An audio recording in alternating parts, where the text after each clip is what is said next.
مرحبا بكم. نحن اليوم الخميس 31 مارس 2016، وفي هذا الصباح الجميل بشاطئ الكازينو. كما تلاحظون الطقس جميل جدا، ونحن في هذا الفضاء ويبدو وكأنه شاغرا، ولكن نجد أو نلتقي بشخص اليوم في هذا الشاطئ.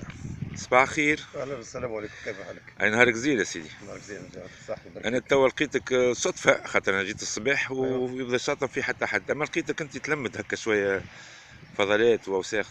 صحيح، اللمد خاطر نتألم كي نشوف حاجة مكان مهيئ، بلاصة مهيئ معناها للزوار وشيء، معناها نتألم، نلقى الأوساخ، نلقى الحاويات فارغة والأوساخ في ملقاة على الشاطئ. وثم ناس تخدم وثم ناس تعمل معناها باش تحسن الشط هذايا باش يرجع لسالف نشاطه من قديم الزمان. وكان معناها يذكر في قديم الزمان ان هذا الشط هو شط معناها شط كبير وعنده قيمه كبيره ياسر معناها للزائرين. بربي انت حاب نسالك ايش تخدم؟ انا نخدم سائق. ساق، يعطيك الصحه. سائق شاحنه. ساق شاحنه، أيوة. يعطيك الصحه. وتحب تقول ميساج نقولوا احنا للناس؟ هو فضاء صحيح مازال ما تهياش، أيوة. مازال معليش رقابه، ولكن احنا كمواطنين شنو دورنا؟ والله كل مواطن مطالب من جانبها، كل حد ينظف، ما يلقيش الفاضلات هكاك ملقاة على الارض.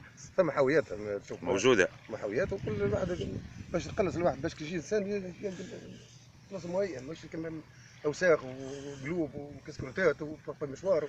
هذه كلها مشان تتلم في بلاصه واحده، والبلديه تتعهد برفع الفضلات. بارك الله فيك وشكرا لك. يبارك فيك. الله يبارك يبارك فيك، فيك. نهارك طيب، وان شاء الله نهارنا ان شاء سمح الله. اليوم يبارك فيك. الخميس. يبارك الى فيك. اللقاء. الى اللقاء. الله فيك. شكرا لكم على المتابعة والاهتمام، وفي لقاء قادم إن شاء الله.